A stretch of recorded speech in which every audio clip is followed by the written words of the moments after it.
Well, they're so tired of hearing me talk. No, I would like to thank everyone for coming out tonight. We are so happy to have Krick with us. He is a wonderful speaker, so I'm sure he'll have a very informative talk for us. So thank you. Thank you. And thanks for having me, Diane, for hosting. It was such a pleasure when I get to do things like this and meet with more people than just the pastor and meet with people within the congregation. Because that is where so much of the love and the generosity comes from the congregation. It's not from the pastor, it's from the people. And so I love when I get to be able to interact with people and tell you the impact you are having around the world. Because that's what I'm here for. I come to do three things. Let me say this first real quick so you know where I'm coming from.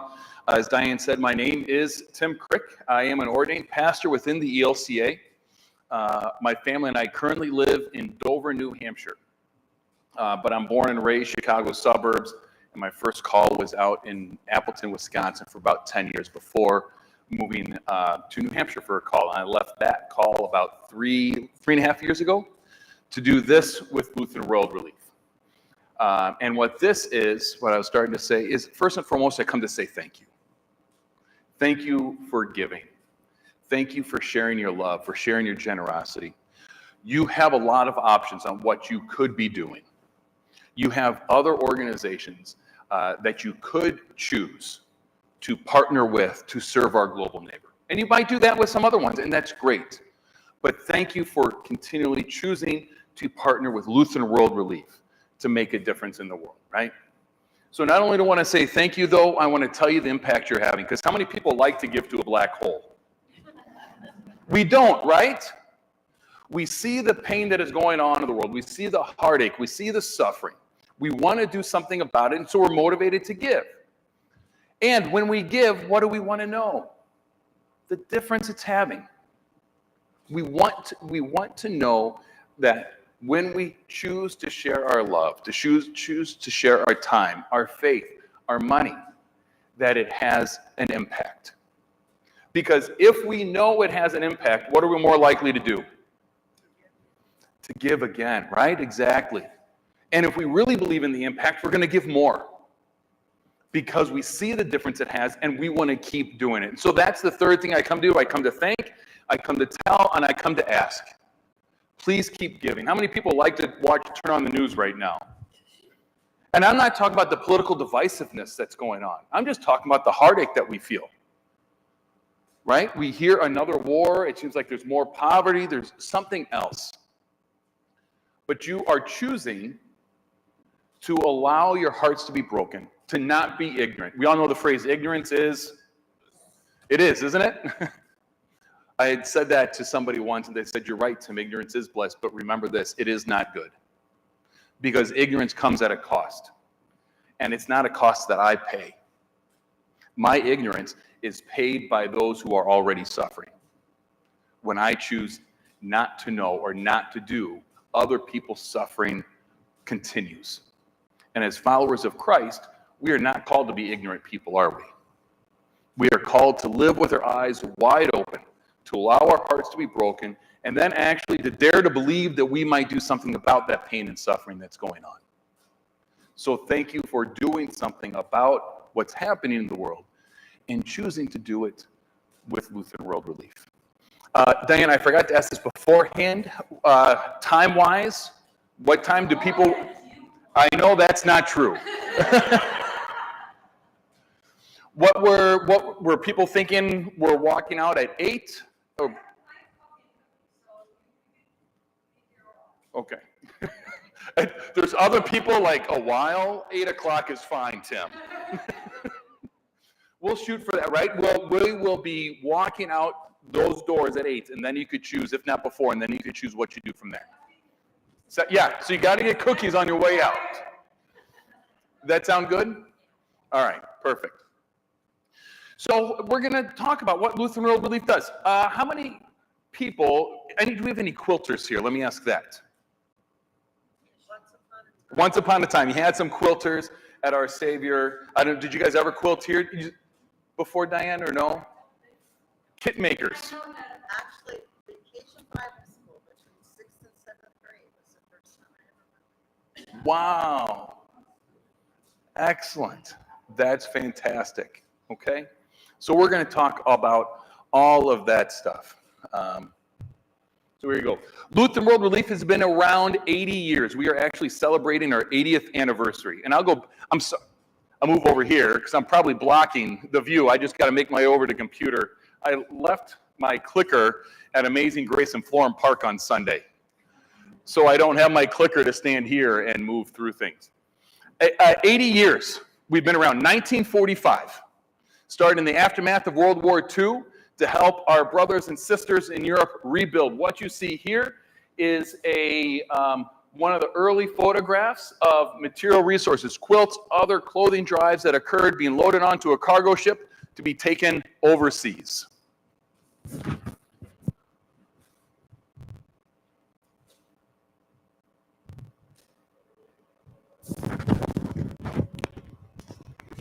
Years ago, our Lutheran forebears had a vision: to join together and be the body of Christ in the world, responding boldly to the needs of our neighbors in Europe after World War II. When they founded Lutheran World Relief in 1945, the outpouring of love was immense. Our grandparents got busy sewing quilts and organizing fundraising drives. Within just 14 years, American Lutherans had provided more than $100 million worth of aid. We were just getting started. From our parents, we learned to see Jesus in the eyes of a stranger. We learned to stitch and tie and bless our quilts and the people who receive them.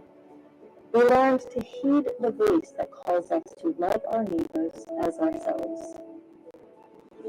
With each passing year, God opened our hearts to the ever-growing needs in our hurting world.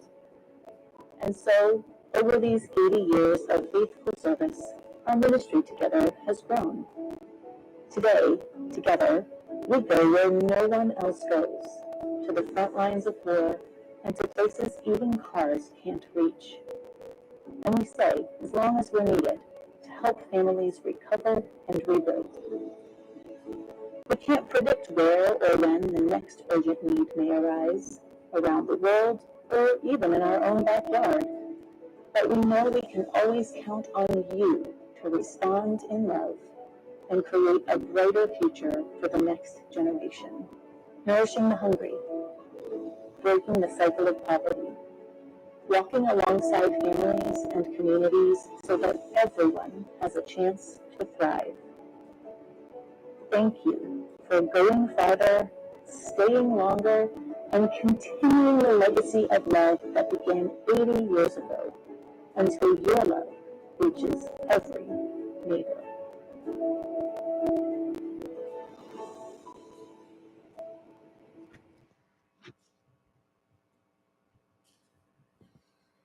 So it started 80 years ago in Europe. We have now, in the past 12 months, been active somehow in 36 countries around the world. So it's where you think about where your love has gone, that print upon the globe is immense. All of those places, with the most recent one being the United States, we just started doing disaster relief within the U.S. with Hurricane Milton and Helene and the California wildfires. So prior to that, we had purely been an international organization. With those, we are now responding domestically to disasters. And I always like to be clear about this. It's not an instead of, right? It's not that we decided we're going to cut work here so we can do this. It's an in addition to. That we have so many quilts and so many kits that are coming in from people that are making them, we are able to respond. And then when congregations see what's going on in the world, they want to give, we are able to act because of congregations' generosity. So domestically, we will start responding to disasters. Oh, that went the wrong way.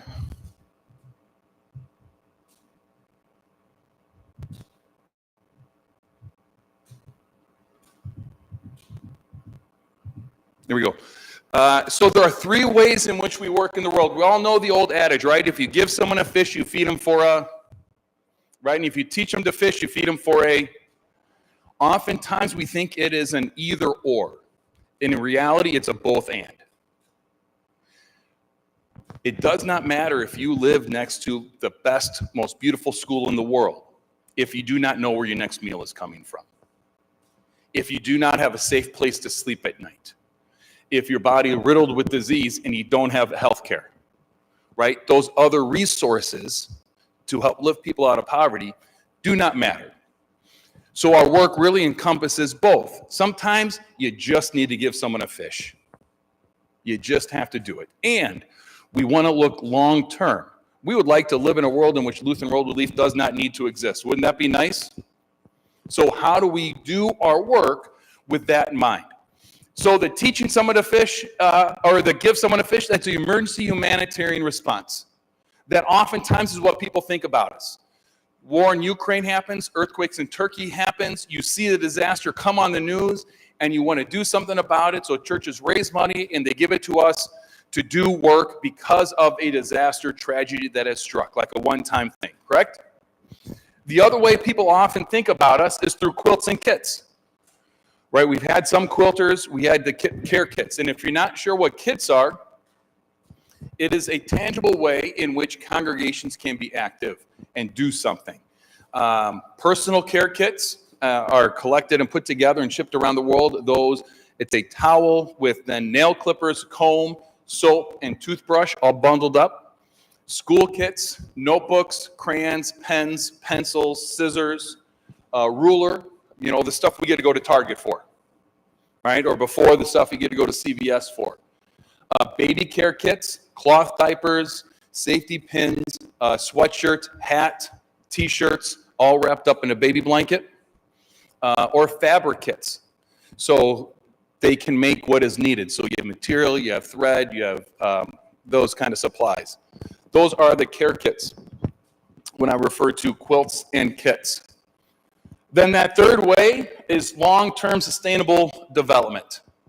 Asking the question, what is causing poverty, suffering, and injustice to persist? And then how do we address it in those root sustainable ways? Also, I would like to point out, oftentimes, it's not like one project just looks at one way. So often they are intertwined, and you'll see that as we talk about different kinds of projects. Because what I'd like to do the rest of the time is to mention, how do we do emergency humanitarian response? What does our long-term disaster response look like? And quilts and kits. Sound good? And as we go through, if you have questions, please feel free to ask. But that kind of gives you a map of where we're going this evening. We'll talk a little bit about each of those things. Real quick, quilts and kits.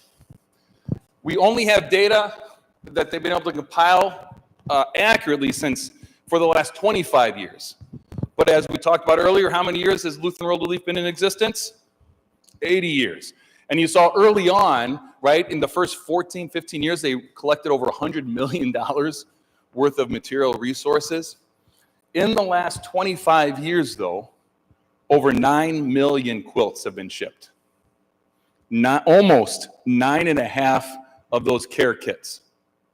And I love this last one, to 95 countries. Nearly half the world has received.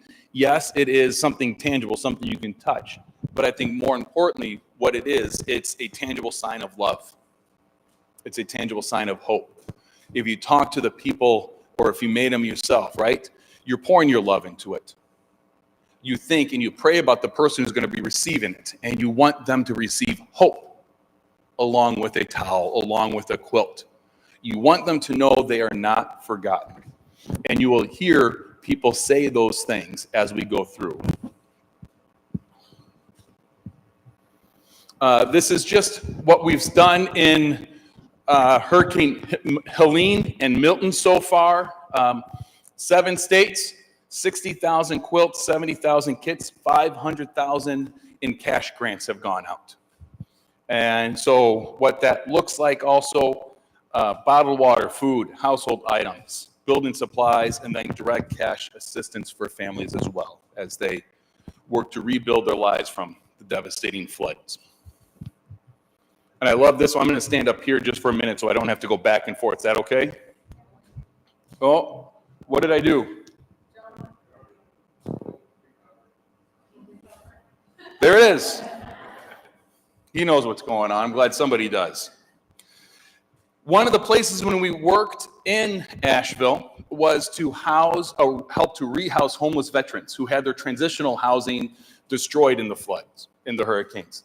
And so this is one gentleman, Rick Devers, his name. There's his quilt. We had put them up and helped to put them up in a hotel in the meantime until they can get other things figured out where they're going to house them for a longer term. But there he is in his room with the quilt that he received. And as I said, it's not just a quilt, it is a tangible sign of hope. This is what he says. Ma'am, I put that new quilt on my bed and the room just shone with those beautiful colors. Thank you for all the love in that quilt. Right? Thank you for the love that's in that quilt.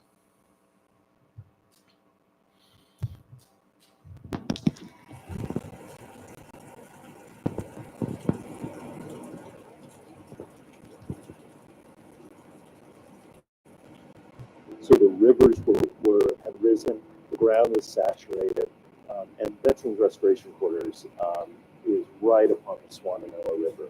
A river began to come towards the Veterans Restoration Quarters. The staff there and the men there realized they needed to evacuate. And the only thing I heard was the police saying it's a mandatory evacuation. And they told us to grab something. But, you weren't thinking about, grabbing something like you ain't going to be able to come back and see that. The water kept coming, and it rose to the second floor of the Veterans Restoration Quarters and really ruined a lot of the men's homes, the place they had come to know as home.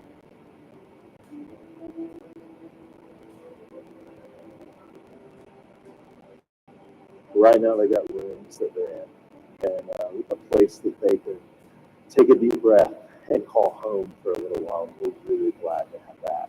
Our pastor had let her know that you all would be here and that we'd have a chance to hand the quilts out. So this is a really wonderful opportunity. And we opened several of them and allowed the men pick out whichever quilt they would like. And they also got a personal care kit. It really clearly brought joy to them. Lutheran World Relief quilts and kits.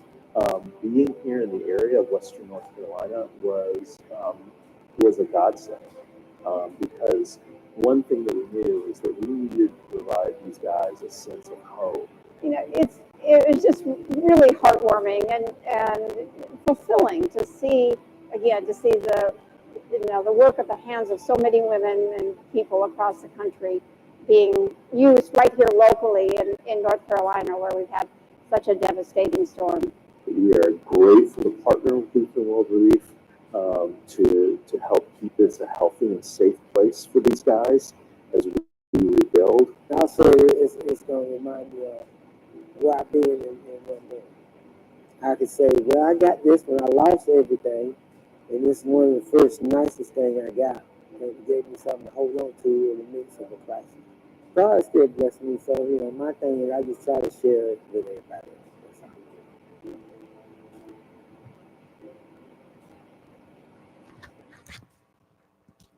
So just a little bit so you can see where they've been used locally.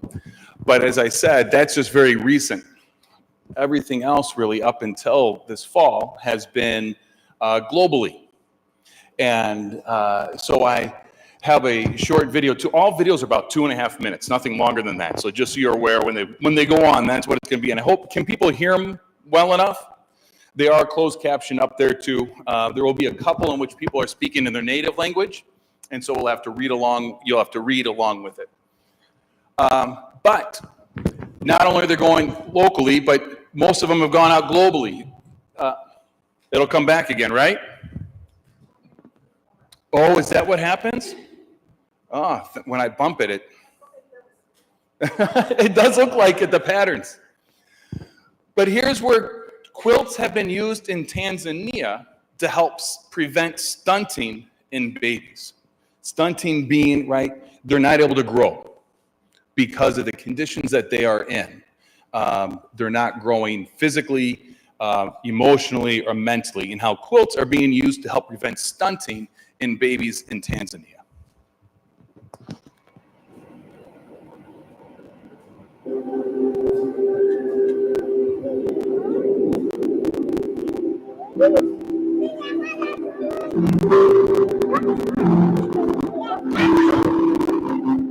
Stunting is a condition caused by chronic malnutrition and early years of child's development. And it's quite actually prevalent in Tanzania. Stunted children are most likely to get sick. They take longer to recover because they have compromised immune system.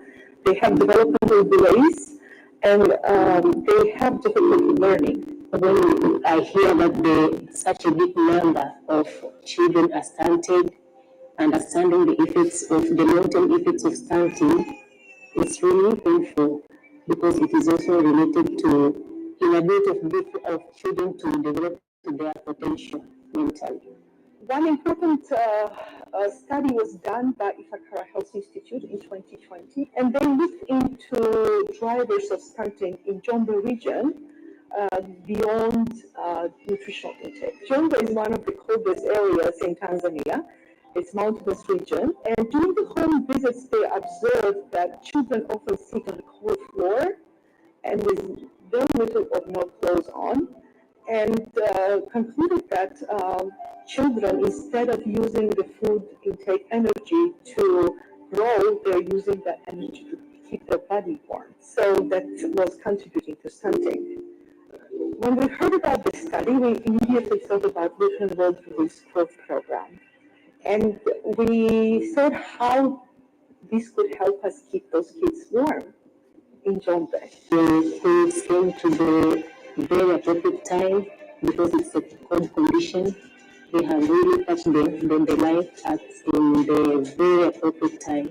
We were able to mobilize support and bring clothes to Tanzania, and we're expecting one more shipment, and we hope to reach close to 9,000 children with this assistance. Thanks so much for whoever, for these children from the kids. Thank you to quilters on the other side of the globe for all the great work and dedication, and for bringing words of their hearts to children of Tanzania. It's very important. Thank you so much. Asante sana.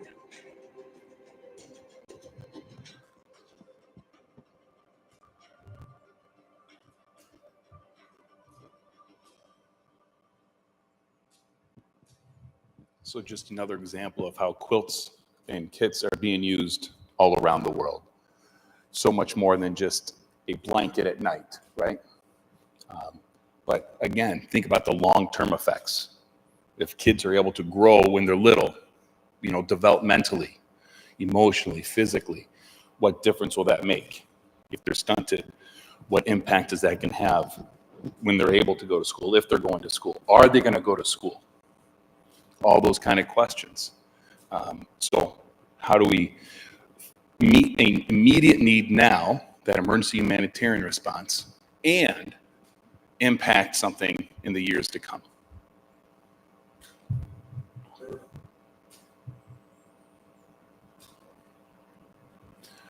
So I'd like to talk a little bit about, well, you know what? I'm going to be mindful.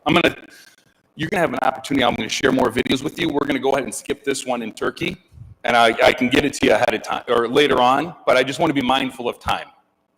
So Diane said I could go on as long as I needed to, and I could, but I won't. I would like to watch basketball tonight too a little bit. So we're going to skip that video on Turkey. But we are going, I'll talk about this real quick about a response in Turkey, because that video is more about quilts. Other ways in which we are working in Turkey, because those earthquakes were 2 years ago now. Can you believe that? How often do we hear about that on the news? We don't. I mean, what's the news cycle like? It changes daily, let alone something that happened 2 years ago. Yet where the earthquakes occurred in Antakya, in the Hatay region of Turkey, it's a city of 2 million people. So it's not a small group. This isn't just like, a small number. It is millions of people, that it was essentially leveled. So millions of people lost their homes, thousands of people died. Everybody knew somebody who died. So a couple ways we're working there is we helped to build a container city, 400 units to house about 2,000 people. They all have plumbing, electricity, a private bathroom with stand-up shower, toilet, sink, a bedroom with a bed, a wardrobe, and then the living area has a couch or a futon, an extra mattress, and an efficiency kitchen. To give people, because otherwise many people are living like Army surplus tents. They're designed to last 4 or 5 months. And when you have the rebuild, it's going to take 4 to 5 years. So how do we house people longer term? Yes? How long are those containers? Years. They should last the entire time. Yeah, that was the goal when they put them in, that they can be there 4 or 5 years. Or until they get a situation, right? So someone could move out and somebody new could move in. So hopefully they'll last a long time. Another way, because when I got to go to Turkey about 1.5 years ago to see the work that we were doing there. And a lot of the container cities that were going up also, most of them didn't have private bathrooms. They had communal showers, communal baths that people had to go to. How many people don't like camping because of the communal showers? Right? Imagine having to do that for the foreseeable future. Also, communal showers can be very dangerous places for vulnerable people. So one of the things we did is through another partner organization called Young Life, we had a safe space for women and girls for shower and salon facilities. To come a private shower, hair done, a community place in which it was all free. You just had to sign up to go and be with a group of people, to have a little bit of normalcy into your life as well. And then another thing we did along with also that Young Life organization was I'd almost would say an after-school program, but it could be school for most kids because schools were destroyed. But not so much life skills, but other practical skills that could be used to find jobs afterwards. So actually, there's some technology, some laptops, some robotics, some coding to help them, again, develop skills to find jobs afterwards as well. So trying to help people in many different ways, many different populations. Yes? Devastation was in the most rural economic areas. Yes, yeah, absolutely. So the earthquake knew no boundaries, right? But this is one thing I've learned also. It is always the most vulnerable who suffer the most when tragedy strikes. Always, right? I mean, the more I do this work, the more privilege I see in my life. Because if I was in any of these situations, right? I mean, I have so much support that it would stink, right? I'm not saying it wouldn't be hard, but I would be able to find a way because I have parents, I have, siblings, I have insurance, I have, all of those things to support. So we always are looking at who are the most vulnerable within the vulnerable population. So I want to talk briefly about the emergency humanitarian response also that's going on in South Sudan. And so this is also, I like to point out, when congregations give financially, unrestricted gifts are always the most powerful gift. If we only give to what we see in the news, we talk about the news cycle, it changes all the time. So one thing happens here, we give, something else happened, we give, but then what happened here? It doesn't get the funding that it needs. So instead, an unrestricted gift allows us to work wherever we can, where help is needed most, and to stay as long as possible. Plus, let's be honest, do we know about all the heartache that's going on in the world? Right? We already said we don't like to turn on the news if we don't have to.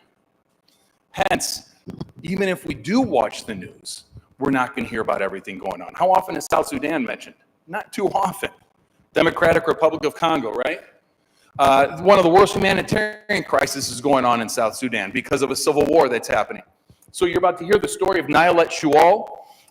It's going to be narrated. She is a now widowed mom because her husband was killed in the civil war and had to take care of her 5 kids. So you're going to hear her story.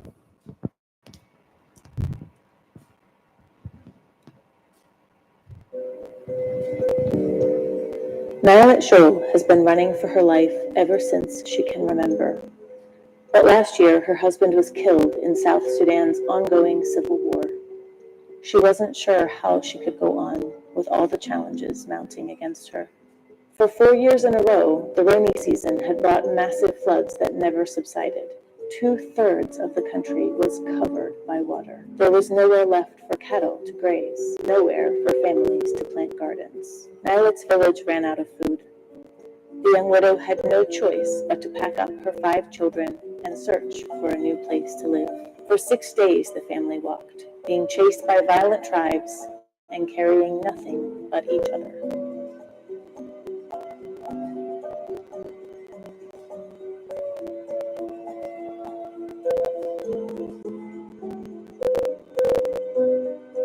After a journey of nearly 70 miles, they finally arrived at a displacement camp.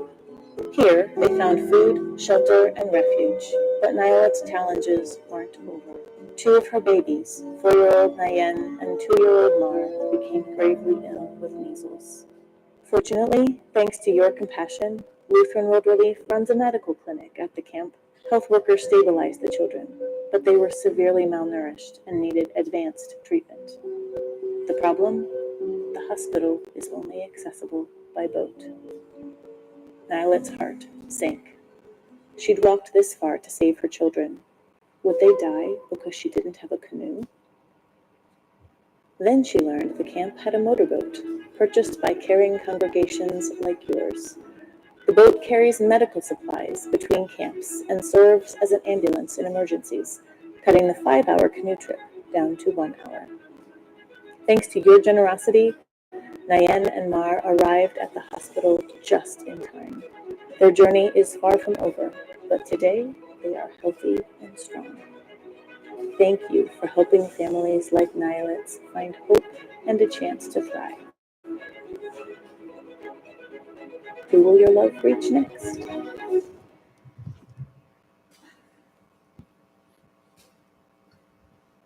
Yeah, exactly. I see. It's unbelievable. Again, it just makes me think of the privilege I have in my life. My daughter, I have 3 kids, 22, 20, and 18, boy, girl, boy. My 20-year-old daughter, Olivia, was diagnosed with type 1 diabetes when she was 9. You talk about privilege, right? If we were born in that situation, my daughter's not alive today. She has to travel 70 miles to get to a displacement camp. And then to get proper health care, it's only accessible by a boat. Again, this is why unrestricted giving is so important, because that boat was purchased by congregations because of unrestricted giving. But she has to go there by boat. If my daughter, who's in college now, she's a junior at University of New Hampshire, about 15 minutes away from us, if she runs out of diabetic supplies, needs insulin, needs whatever, she just texts me. I get on my phone or my computer, the website or an app, and I put in what we need. Doesn't cost me a thing because I have insurance, right? A day, 2 days later, my dog barks because UPS pulls up, drops off the package. I literally don't have to go outside. I open the door, it is right there. You have the experience, right? Sometimes it's a couple down. I'm like, why didn't they put it on the porch? Privilege. Pick it up, and I can get her the medicine she needs. If by chance that's not the case, we live literally a half mile from a CVS that when we take our dog for a walk, we pass by all the time. If by chance they don't have it, my wife works at the local hospital and has done this on more than one occasion because CVS doesn't have insulin or we can't get it in time to be delivered. My wife gets the prescription transferred over to the hospital, the outpatient pharmacy, and on her way home, stops at the outpatient pharmacy, picks it up, and gets it to my daughter. It's not that there's things wrong with having privilege. It's the fact other people don't have that. You know what I mean? We argue too much, right, about privilege. It's not a point whether we have it. We do. I do. What do we do with it is the question we should be asking ourselves. privilege doesn't mean you don't work hard. It just means my hard work goes farther than other people because I got the wind blowing at my back. Because things can be easier. What do we do with the privilege we have? Because situations like Nyla, that's not right. And we are called to do something about it, to actually, like we said before, to be bold enough to believe that we can do something about it.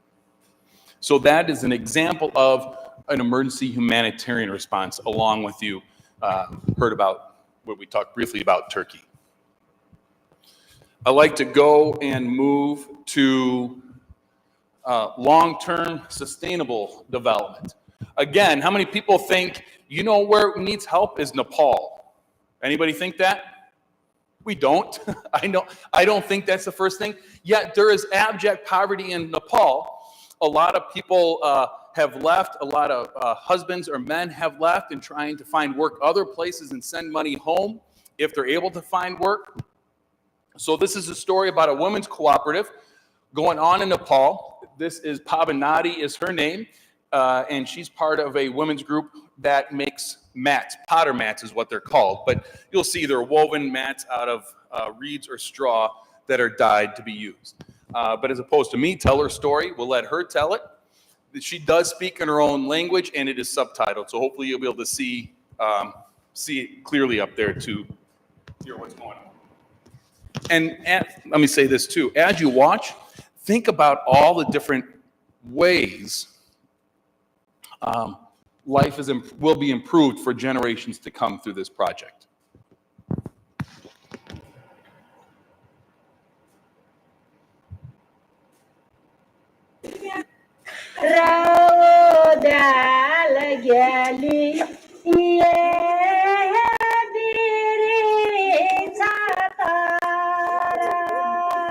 हमार नाम छे पद्मीवती चौधरी बुनैत रहे छे गानो गाबै छे आ बुनैत रहे छे आ मतलब बैठले रहबे त हमरो के दुईटा हाथ से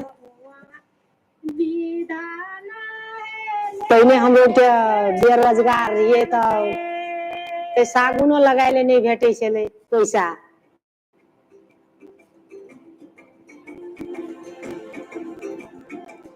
त हम लोग के सबके गठन के लिए त्रिपुरा महिला उद्यमी समूह तो मतलब रोजगारी करे के हम लोग के सलाह कर लिए हम लोग के मतलब रंग सूत्री के हम लोग के लिए तालीम ये ओने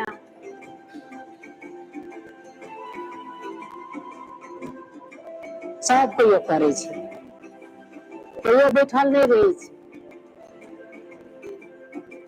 छे वो इनंग हमरे के संगे संगे सब चीज करे छे साथी छे हमरो के सब गठन करके पटेर काट के आना लिए सुखाई लिए तकरा सब पे मिल के हम लोग व्यापारी आवे छे घरे से ले जाय छे गुंदरी और हटियो ले जाय छे आ पहले कमे दाम में बिके चले सर आय खानो में नहीं पुगे चले सर बच्चों के पढ़ाई में नहीं पुगे चले की कहे छे जे बिरामियों में नहीं पुगे चले त ऋण सापटी ले छलिए बने चले त हम त बेसी दाम में बेचे छिए बनाइए त हम लोग बेसी पैसा दे छे ओ से धिया पुता के पढ़ाई ले है तो मुझे पूरा सब पुग जाय छे घरो बना लेलिए हमें तो वही झुपड़ी घर रहे हम लोग के एम करे छे सब पे बचत राखे छे ये दे छे घूमती समूह में नहीं बाजे सके छलिए इलाज है छले न घसरे छलिए नमस्ते करे ले सके छलिए आखन समूह में हम लोग के बैठलिए एक जुटी भेलिए त सब के नमस्कार करे छिए बाजेयो ले सके छिए में बहुत बात सिखलिए बहुत बुद्धि भेले बहुत ज्ञान भेले और हम लोग के चाहे छे और देते करके तो गांव घर के लोग के नीक हेती से के मतलब और करना थे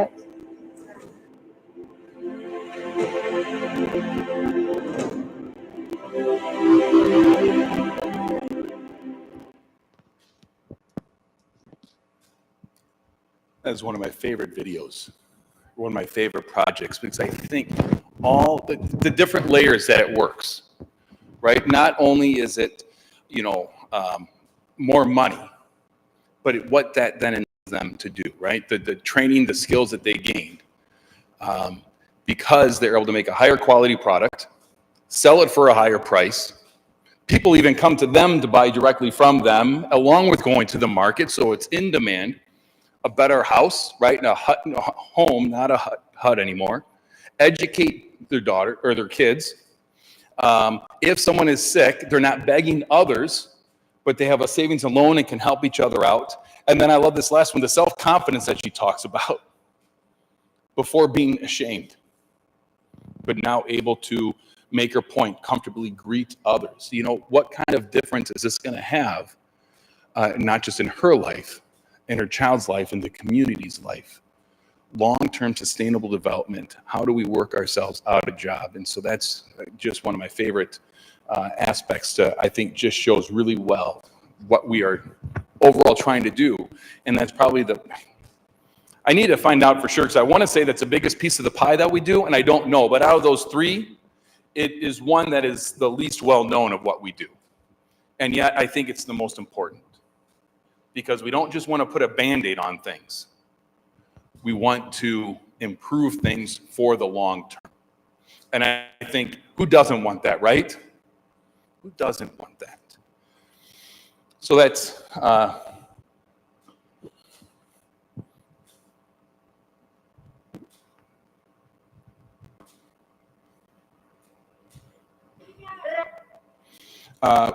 real quick, this is another program that's happening in Nepal that's helping train people grow banana trees.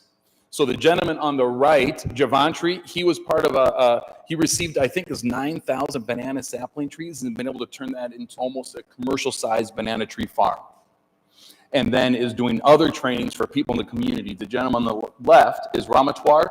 That's his neighbor, who saw what was going on and said, hey, could you help me? Can I learn? And so that's just another way, another example.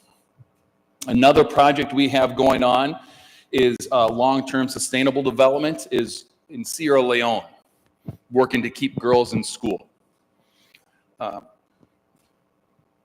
way this is happening, one, we're helping schools keep track better of who's in school, who's teaching, right? It's not like there are sophisticated school districts like we have, so it's giving them better technology, keep track of who's in school, who's not in school, who's teaching, who's not teaching. And then when you find out who's not in school, going out in the community and finding out why aren't they in school? Who's not in school? Is it the family doesn't have enough money and so they need the kids to stay home to work or to do something else to bring in income for the family? Has the family child marriage is still an issue in parts of the world? So have they married off their daughter because they can't afford to raise her? And somebody, paid because it is considered more of a property than anything else. Is that why the girl's not in school? Has the girl gotten pregnant and not in school? What is going on? Is it just so many ways not finding out what is going on? And then one of the ways is cash assistance for as little as $10 a month, which seems ridiculous to us. That could be enough for uniform, for supplies, or to give them the ability that they, right, whether the money's used for that or not, I totally lost my train of thought, so I apologize. $10 a month, they're just able, it gives them enough room to now purchase what is needed to send their kids to school, to send their daughter to school. And what impact is that going to have long term? In fact, we'll watch this last video. Sound good? About girls in school, because I love the idea of this project. We have lots of communities that do not have schools. There are teachers, but we don't have enough qualified teachers, especially in the rural communities and the hard-to-reach areas. And they are charged with the responsibility of educating the out-of-school population. And the population comprises the out-of-school children, adolescents, youths, and even the adults.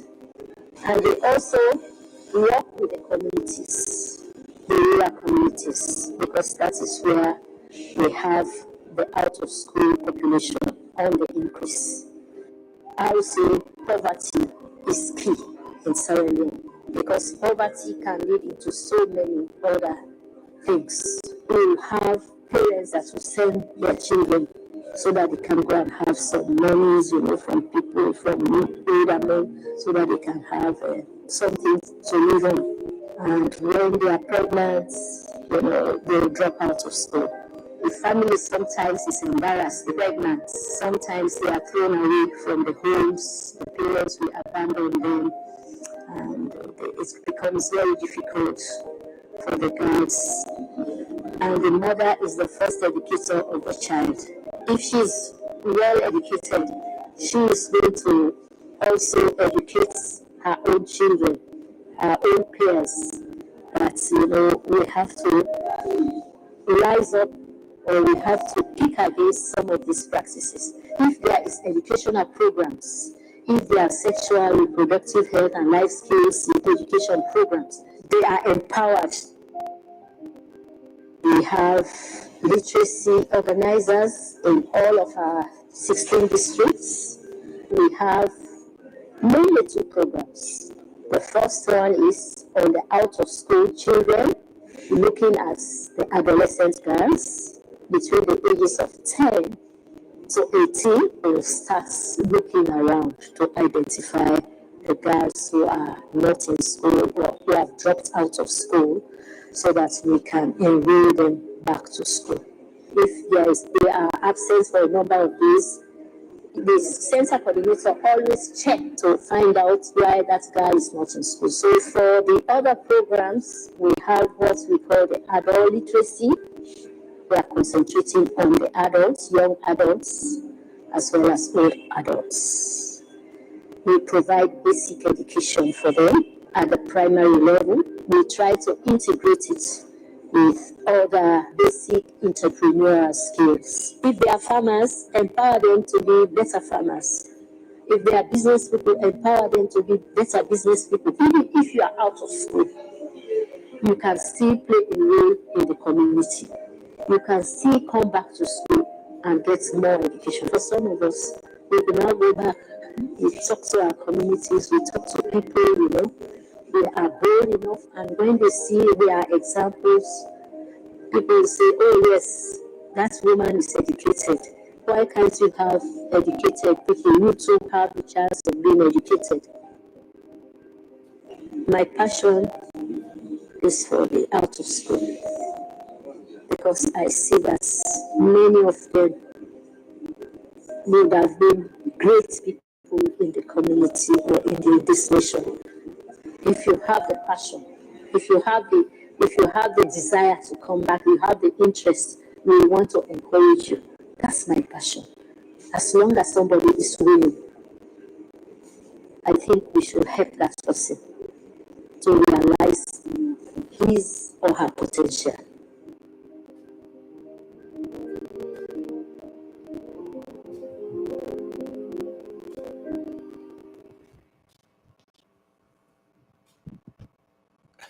I do not want to cheer for them. Right?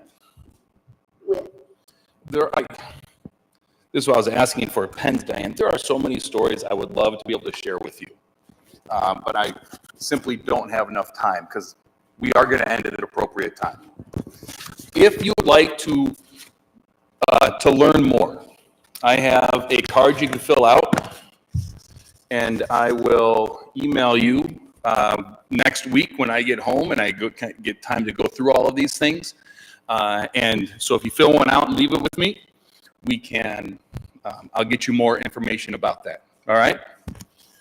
Also, to encourage that, I don't have it with me because I ran out before I left for this trip, and I didn't get more in the mail. But we'll do a drawing, and somebody will get a bag of coffee. And the coffee comes, ooh, I'll fill one out, Tim. So what I'll do is I'll give you half over here, Pastor Wendy. Half over here. If you just want to pass them out, I have some pens here if people need them. Or, you have pencils in your pews, that'll work. So go ahead and fill those out as we talk. This is where the coffee comes from. Again, long-term sustainable work is happening in Uganda. Keep passing those cards back so other people can get them and fill them out if they like. It comes from Uganda, where Mount Egon is the name of the mountain. We work with about 1,000 different farmers, and they're able to come and learn a new quality coffee technique to create almost like the match, right? A higher quality product so you can charge a higher price. One thing I've learned about the coffee trade is young people don't want to go into it because they are committing themselves to a life of poverty. The power in the coffee trade is all in the buyer, not in the seller. And because we want a $2 cup of coffee, again, right? I'm not the one who pays for my ignorance. Somebody else pays for that. Because we want a cheap cup of coffee, they are forced to sell it at a cheap price. And because it's all, for the most part, small coffee farmers, they don't have any bargaining power on their own, because if they don't sell for a certain price, somebody else will. And so we are working with a group of farmers, higher quality product, sell it at a higher price, indirect. So we hear fair trade. One thing I learned about fair trade too is that there's a whole lot of bureaucracy involved in it, and a lot of farmers can't qualify for it. And so there's a lot of farmers that would like to participate but aren't able to. So, the eco palm. I don't know about we don't do eco palms, so I don't know.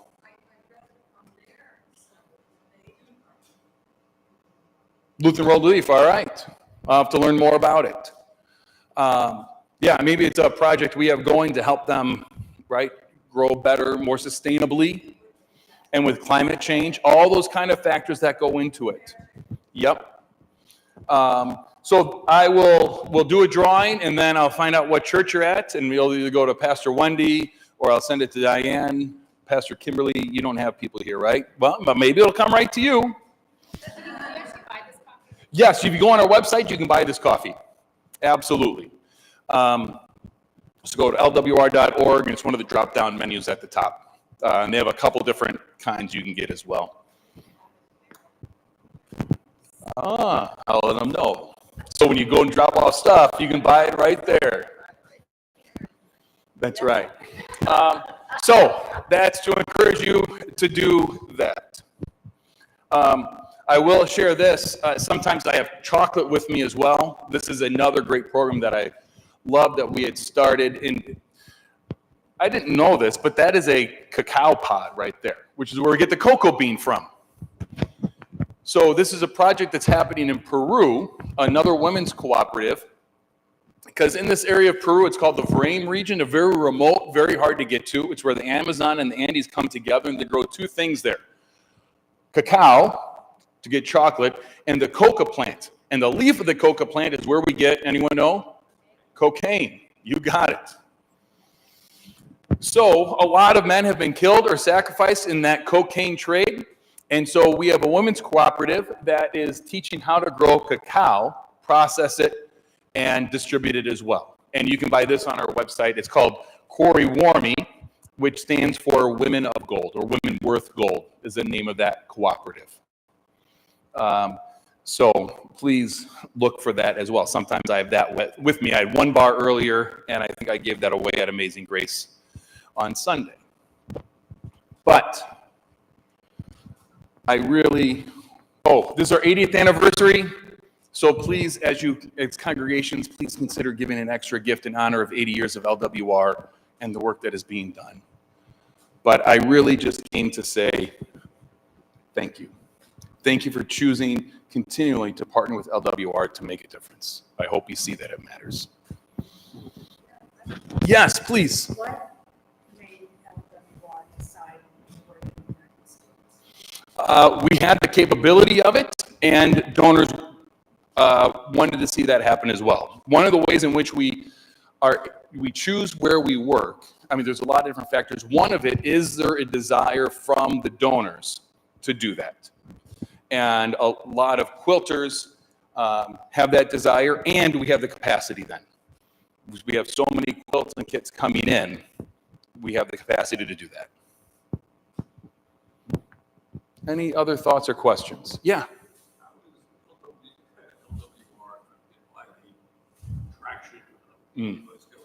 Yeah, the question, I should have repeated the question. How are we impacted by, I'll say USAID being cut, right? All of that. We are impacted by it. Our funding comes from 3 places: congregations, individuals, and grants. From grants, the U.S. government is our biggest grant giver, and within the U.S. government, USAID is the biggest giver of U.S. grants. So we have had to cut programs. We have had to let staff go. We will been around 80 years. We will be around another 80 years. So when you give, it's not giving to us to keep us around.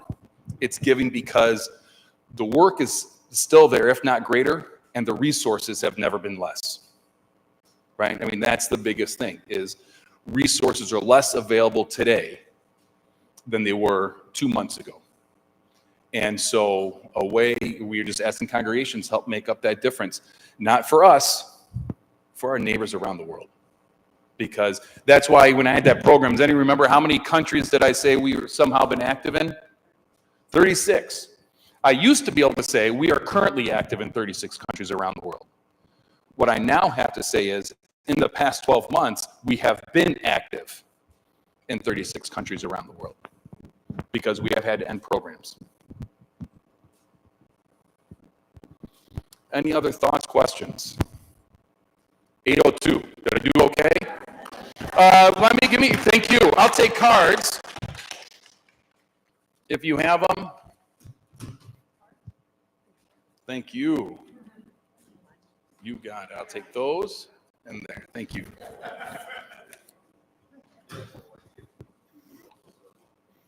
There you go. Here we go. Let's do a drawing quick. Oh, one more to go? All right.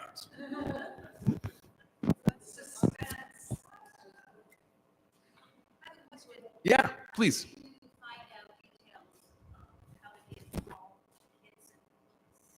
What church are you at? Are you here?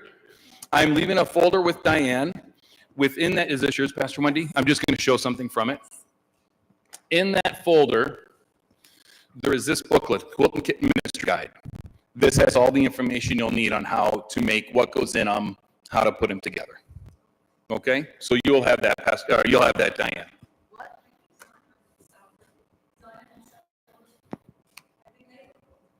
Yeah, I would not be surprised.